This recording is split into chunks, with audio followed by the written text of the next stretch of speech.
Well, the White House doubling down on the need for Marines and the National Guard in Los Angeles this morning. ICE raid protests just continue there. They are now spreading across the nation, places like Las Vegas, Portland, Seattle, and Spokane. The armed forces presence in a major U.S. city comes ahead of President Trump's military parade and birthday celebration in Washington on Saturday.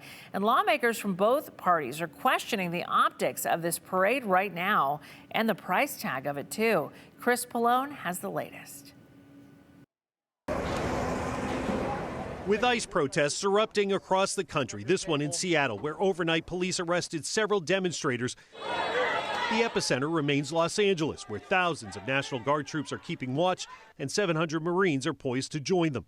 Democrats on Capitol Hill are questioning the president's motives. Our Marines train for combat in the Indo-Pacific, not for securing the streets of Los Angeles. President Trump insisting protests against ongoing immigration raids would have been much worse if he hadn't acted. They didn't have the police to handle it. The police were asking us to come in. State and local leaders say the situation was under control and accuse the president of manufacturing a crisis. Maybe we are part of a national experiment to determine how far the federal government can go in reaching in and taking over power. The rare military activation in an American city comes as Washington prepares for a big show of military might as well. A parade celebrating the 250th anniversary of the Army Saturday on President Trump's 79th birthday. With a price tag of up to $45 million, even some Republicans wonder if it's worth it. Never been a big fan of goose-stepping soldiers in big tanks and missiles rolling down the street. So if you ask me, I wouldn't have done it.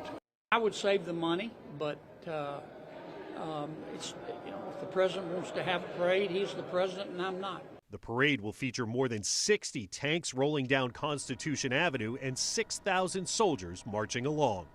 Chris Pallone, NBC News, Washington. The last time Washington hosted a military parade like this one in 1991, that was to celebrate the end of the Gulf War. And the cost back then, about $12 million.